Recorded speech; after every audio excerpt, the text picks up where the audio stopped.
አዲስ አበባ በጣም እየተቀየረች ትገኛለች።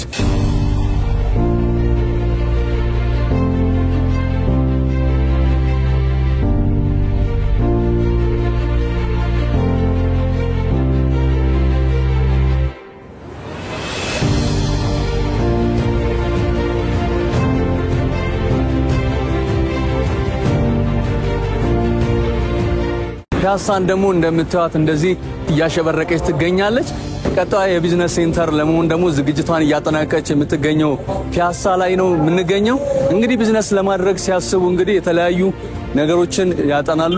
ቴምር ፕሮፐርቲስ ደግሞ ሚኒሊክ አደባባይ ፊት ለፊት ላይ 4700 ካሬ ላይ ያረፈ G+5 የሆነ የንግድ ማዕከል ይዞሎት መጥቷል። እንግዲህ እንደምታዩት ደግሞ ከፊት ለፊቱ 10000 መኪና ማቆሚያ ተርሚናል ለመኪና ማቆሚያ አዘጋጅቷል። ይሄ ደግሞ ለቢዝነሳችን ወይም ደግሞ ለሞላችን ትልቁ ግብአት ይሆናል።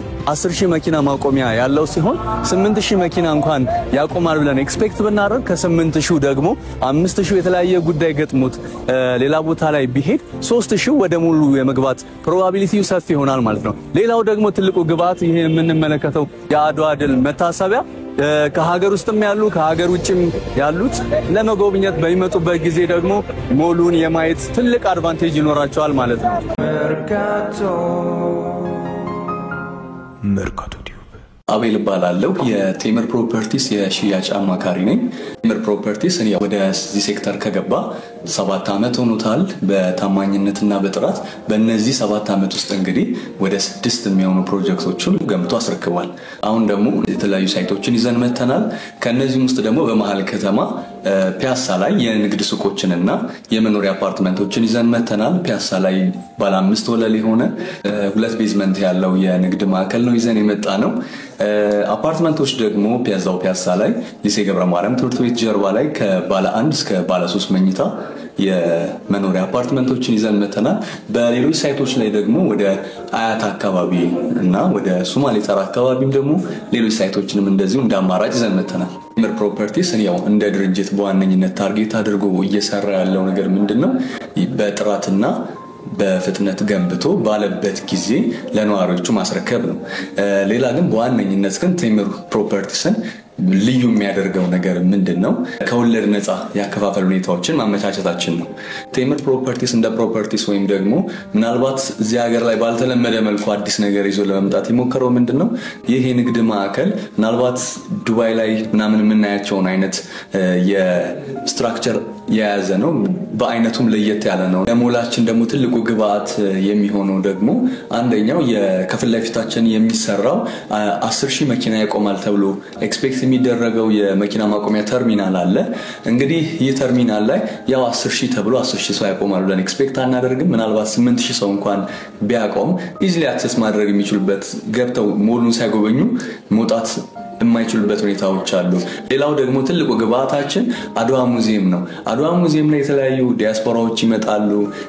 የሀገር ውስጥ መጎብኘት ማየት የሚፈልጉ ብዙ ሰዎች ይኖራሉና ሙዚየሙን አይተው ሞሉን የመጎብኘታቸው በጣም ትልቅ ቻንስ አለና ይሄም ደግሞ በጣም ትልቅ አድቫንቴጅ ነው። ሌላ ደግሞ ከጎናችን ደግሞ ሀገር ፍቅር ቲያትር አለ። ብዙ ጊዜ እንደውም አሁን ፋሽን እየሆነ መጥቷል ቲያትርና ብዙ ሰው ቲያትር ይሄዳል። ይሄ ቲያትር ለመሄድ በሚፈልግበት ጊዜዎች ደግሞ ያንን ሞል አክሰስ ማድረግ የሚችልበት ሁኔታዎች አሉ። የንግድ ሱቁ አሁን ከሌላው ለየት የሚያደርገው ምንድነው? ምናልባት አብዛኛውን ጊዜ ኢኳል አክሰስ የሚያደርጉበት የሞል ሁኔታዎች አይፈጠሩም። አንዳንዱ ጋር ሰፋ ያለ ካሬዎች ይኖራሉ፣ አንዳንዶቹ ጋር አነስ ያለ ካሬ አማራጮች ይኖራሉና ዶሚኔት የመደረግ ፕሮባቢሊቲያቸው ሰፋ ያለ ነው ሱቆቹ ላይ ማለት ነው። ቴምር ፕሮፐርቲስ ያው እንደ ድርጅት በዋነኝነት ታርጌት አድርጎ እየሰራ ያለው ነገር ምንድነው? ዶሚኔት የሚደረግ የትኛውም ሱቅ የለም። የትኛውም ሱቅ ዶሚኔት የሚያደርገው የለም ወይም ደግሞ የመሸፋፈን ሁኔታዎች አይኖሩበትም ማለት ነው። ቅድም እንዳልኩት ሰፋ ያለ ነው ወይም ደግሞ 4700 ካሬ ላይ ያረፈ ግዙፍ ሞል ነውና ግዙፍ እንደመሆኑ ብዙ ሰው ሰርኩሌት ያደርግበታል። 2 ቤዝመንት ስላለው የመኪና ማቆሚያ ችግር አይኖርም ማለት ነው። በተጨማሪ ደግሞ ውስጥ ወደ ኢንቴሪየሩ ስንገባ ደግሞ የተጨናነቀ አይነት ኢንቫይሮንመንት እንዳይኖረው የደረጃዎች እንደገና አሳንሰሮች በበቂ ሁኔታ ሰፊ ሆነ አገልግሎት የሚሰጡበት ሁኔታዎች ናቸው የሚኖሩት በተጨማሪ ደግሞ ቴምር ፕሮፐርቲስ ያው ገንብቶ አይደለም የሚሄደው ራሱ ፕሮፐርቲ ማኔጅመንት ስለሚኖረው ለአንድ አመት ራሱ ፕሮፐርቲ ማኔጅ የሚያደርግበት ሁኔታዎች ስላሉ በሴኩሪቲ አንፃር ያሉትንም ነገሮች የሚቀርፍ ይሆናል ማለት ነው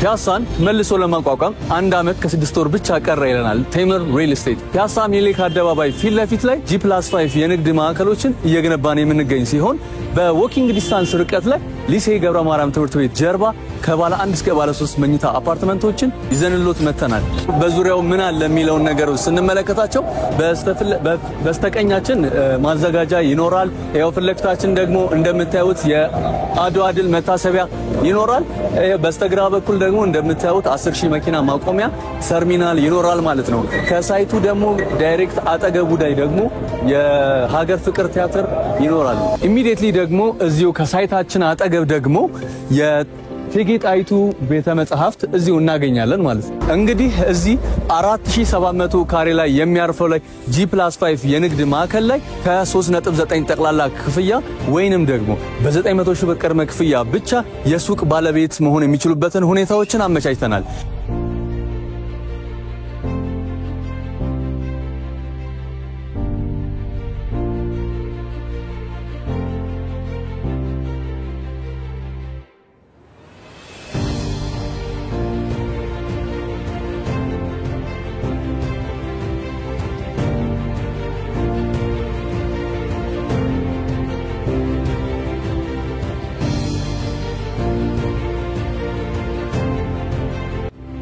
አሁን የምንገኘው በመሃል ከተማ ፒያሳ ሊሴ ገብረ ማርያም ትምህርት ቤት ጀርባ ወይንም ደግሞ ኢኖቬሽን ቴክኖሎጂ ሚኒስቴር ፊት ለፊት ላይ ነው የምንገኘው በዚህ በኩል ሞናርክን እናገኘዋለን እንግዲህ አካባቢው ላይ ምን አለ ለምትሉን ይሄንን የምታዩትን ቢልዲንግ G+21 የሆነ ቢልዲንግ ነው ከባለ 1 መኝታ እስከ ባለ 3 መኝታ የካሬ አማራጮች አሉት እንግዲህ የቀሩን ቤቶች ውስን ናቸው እዚህ ፕራይም ሎኬሽን ላይ መኖር የማይፈልግ ሰው አለ በያላስበም የቀሩን ቤቶች ውስን ስለሆኑ ይደውሉና የቤት ባለቤት ይሁኑ ቴምር ሪል ስቴት ምንም አይነት የዴሊቨሪ ችግር የለበትም ለዚህም ደግሞ መሬቶቹን በጨረታ በሊስት ወዳድረን ያሸነፍናቸውና አብዛኞቹ ደግሞ ከኮሪደር ልማት ጋር የተያያዙ ፕሮጀክቶች ስለሆኑ በተያዘልን ፍሬም መሰረት እኩል ከኮሪደር ልማቱ ጋር መጨረስ ያለብን ሁኔታዎች ስላሉ በተባለበት ፍሬም ነው ገምተን የምናስረክበው ሌላኛው ደግሞ እንደተጨማሪ ቴምር ፕሮፐርቲስ የሚገነባቸው በራሱ ባለሙያዎች ነው በራሱ የማቴሪያል አቅርቦት ነውና ይሄ ደግሞ ሴፍ እንድትሆን ያደርጋቸዋል እኛም ደግሞ በኮንፊደንስ እንድናገር የሚያደርገን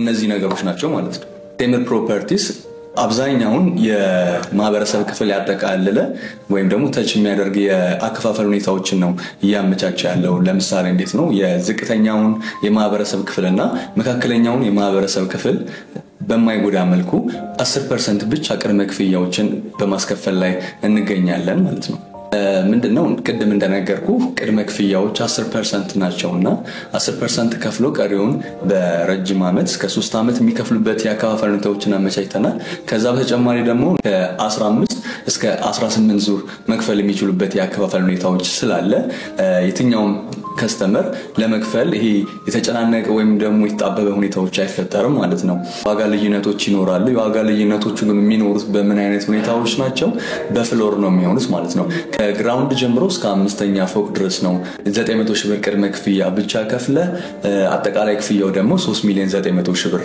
በመክፈል የሱቅ ባለቤት መሆን የምትችልበትን ሁኔታዎች አመቻችተናል ሌላው ደግሞ በተጨማሪ እዚህ ላይ ላነሳለህ የምፈልገው ነገር ምን ይዘው መምጣት አለባቸው ላልከኝ ላነሳልኝ ጥያቄዎች ከስተመሮቻችን ሀገር ውስጥም ያሉ ከሀገር ውጭም ያሉት ሀገር ውስጥ ያሉት ሰዎች ያው በአካል በመምጣት እዚሁ ዲል ማድረግ ይችላሉ ውጭ ያሉት ደንበኞቻችን ግን በምን አይነት ሁኔታ ያስተናገዳሉ የሚለውን እዚህ ተወካይ ካላቸው በተወካዮቻቸው መልኩ መፈጸም ይችላሉ ከዛ ባለፈ ግን ተወካይ የሌላቸው ከስተመሮች ካሉ ለነሱ ደግሞ ምንድነው እዛው ያሉበት ድረስ በዲኤችኤል በመላክ ስለ አሞላሉ ስለ እያንዳንዱ ኢንፎርሜሽኖች በቪዲዮ የተደገፈ መረጃ በማስደገፍ እንልክላቸዋለን ሶ እዛው ሆነው አግሪመንት መፍጠር ወይም ደግሞ አግሪመንት መፈረም የሚችሉበት ሁኔታዎችን አመቻችተናል። መርካቶ